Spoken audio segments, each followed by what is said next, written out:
और अब मैं हमारे बीच में हमारे संत शिरोमणि विराजे हुए उनके चरणों में प्रणाम करता हूं, नमन करता हूं। श्री बजरंगाचार्य जी पीठाधीश्वर महाराज, ओमदास जी महाराज, अहुदयाल जी पीठ नरेंद्र महाराज और हमारे काले हनुमान जी मंदिर के हमारे महंत महाराज और हमारे बीच में केंद्रीय कृषि राज्य मंत्री भागीरथ चौधरी जी, कैबिनेट में मेरे साथी और उप मुख्यमंत्री आपके अपने ही जुझारू और संघर्षशील भाई डॉक्टर प्रेमचंद बैरवा जी, पूर्व कैबिनेट मंत्री और मेरे मित्र माननीय लालचंद कटारिया जी, अध्यक्ष समिति धन्ना भगत नारायण डूडी जी, श्री हनुमान कटाला जी, हमारी जिला प्रमुख रमा चोपड़ा जी, प्रधान श्रीमती प्रेम देवी, श्रीमती सुमन कबर जी, हमारे पार्टी के महामंत्री रहे भाई कमल चौधरी जी और आप सभी मेरे सामने बैठे मेरे पूजा योग बुजुर्गों, नौजवान दोस्तों, मेरी माता बहनों, सबसे पहले तो मैं आप सभी का वंदन करता हूं, अभिनंदन करता हूं। आप सभी को मैं प्रणाम करता हूं, प्रणाम करता हूं। आज मुझे धन्ना भगत जी के इस जन्म जयंती के अवसर पर आने का अवसर मिला। अवसर ही नहीं, एक साथ आप सभी भक्तों के दर्शन का भी लाभ मुझे मिला है। निश्चित रूप से मैं धन्य हुआ हूं। मैं कह सकता हूं कि आज मेरा दिन बहुत अच्छा है कि जो ऐसे भगत शिरोमणि धन्ना भगत जी के मैं जयंती पर आया हूं।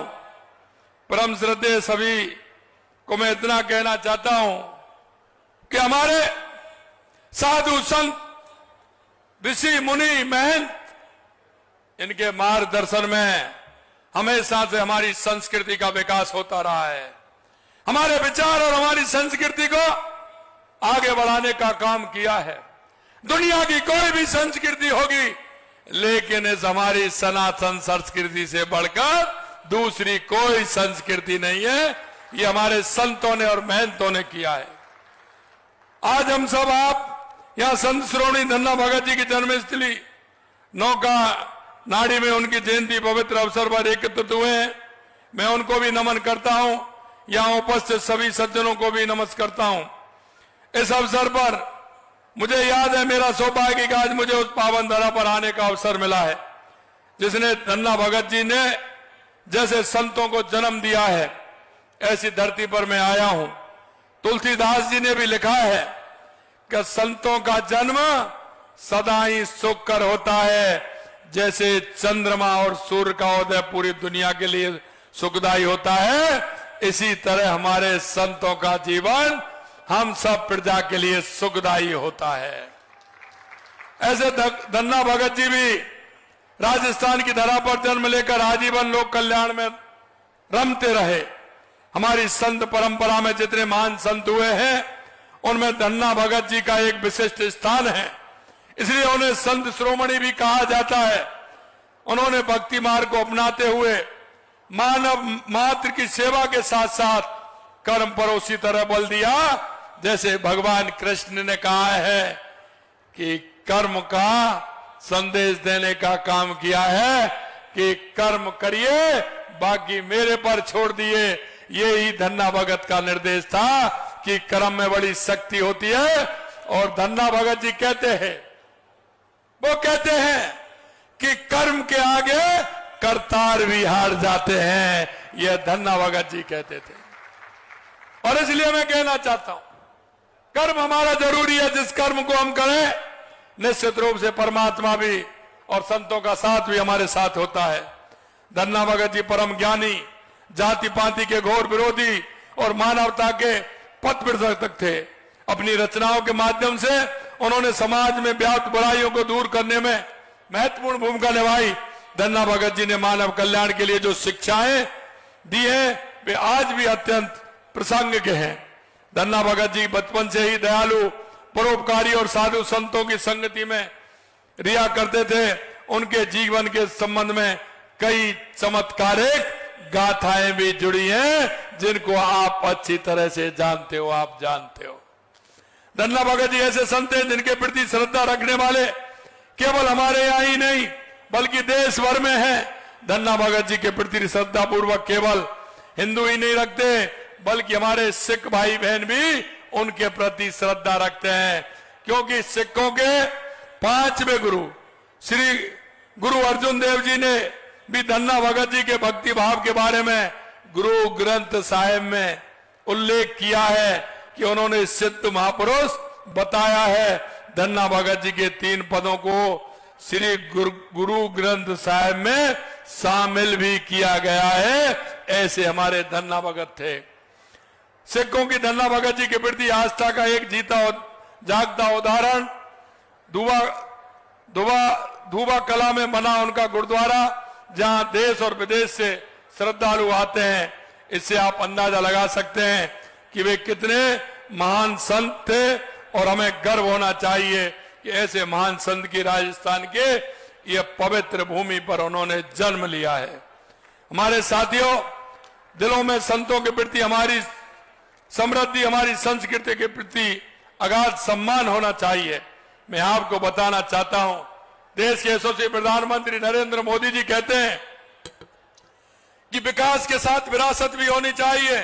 हमारे जो संत महंत मुनि ऋषि जो हैं, उनकी जो विचार हैं, उनको हमें आगे बढ़ाना चाहिए, आने वाली पीढ़ी को बताने चाहिए, जिससे हमारी आने वाली पीढ़ी संस्कारित बने, अच्छी बने, विचारवान बने, जिन विचारों को हम देश और दुनिया में पहुंचा सकते हैं। मैं अंत में आपसे इतना ही कहना चाहता हूं, हमारी सरकार को 16 महीने हुए हैं। हमने हमारी संस्कृति को बढ़ाने के लिए, हमारे मंदिरों के लिए हमने 100 करोड़ रुपए देने का काम हमारे मंदिरों के लिए किया है। और आपको पता होगा, खाटू श्याम मंदिर के लिए तो हमने उस मंदिर के लिए भी 100 करोड़ रुपए का घोषणा की है कि उस मंदिर को हम बनाएंगे। हमारे देश के यशस्वी प्रधानमंत्री नरेंद्र मोदी जी ने हमारे सांस्कृतिक उत्थान के लिए, मैं कह सकता हूं, यह सनातन का स्वर्णिम काल है। तो मुझे लगता है कि इसमें कोई अत्युक्ति नहीं होगी अगर हम स्वर्ण काल कहेंगे। मैं एक बात दावे के साथ कह सकता हूं कि माननीय प्रधानमंत्री जी के कार्यकाल में सनातन संस्कृति के संरक्षण संवर्धन के लिए जितना काम हुआ है, उतना पहले कभी नहीं हुआ। पिछली साल उन्हीं के कर कमलों से अयोध्या का भव्य मंदिर में रामलला की प्राण प्रतिष्ठा और इस भारत भूमि के 500 साल का इंतजार खत्म करने का काम हमारे देश के यशस्वी प्रधानमंत्री नरेंद्र मोदी जी ने किया। प्रधानमंत्री जी के नेतृत्व में यह कालखंड अद्भुत है, जिसमें काशी विश्वनाथ धाम को वैभव की निखारा, उज्जैन में महालोक काल, सोमनाथ का विकास हुआ, केदार घाटी का पुनर्निर्माण हुआ, और राजस्थान की हमारी सरकार ने भी सांस्कृतिक और आध्यात्मिक विकास कार्य के लिए हाल ही में हमने धार्मिक पर्यटकों के लिए भी घोषणाएं की हैं।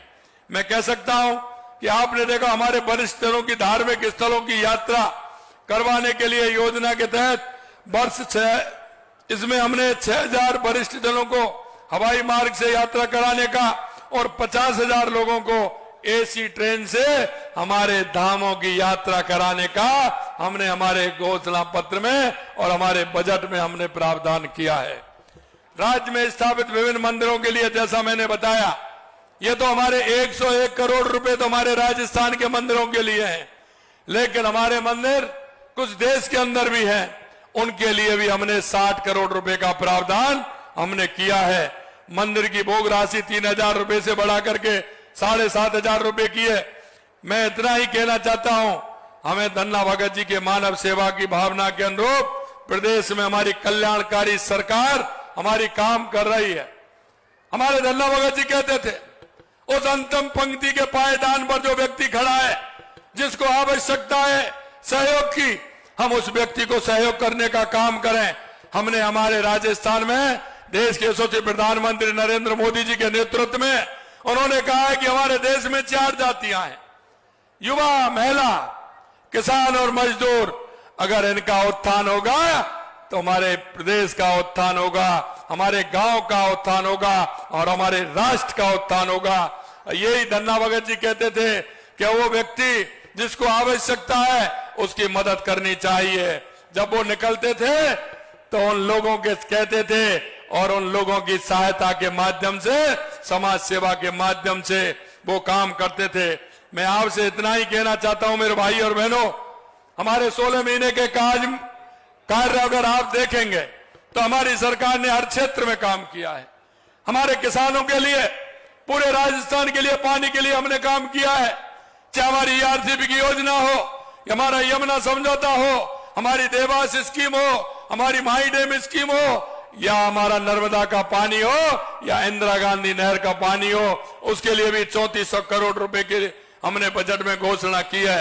हम राजस्थान की जनता को, क्योंकि सबसे ज्यादा अगर राजस्थान में कमी है तो पानी की कमी है, हमने उसके लिए ये योजना बनाई है। और धीरे धीरे देख रहे हो, 1 साल होने पर 17 दिसंबर को ERCP का शिलान्यास देश के यशस्वी प्रधानमंत्री नरेंद्र मोदी जी ने किया है। और अभी शेखावाटी के लिए मैं 3 दिन से शेखावाटी में हूं। मैं शेखावाटी के लिए हरियाणा सरकार से समझौता हुआ है और उसकी DPR भी बन रही है, टास्क फोर्स का गठन हो गया है।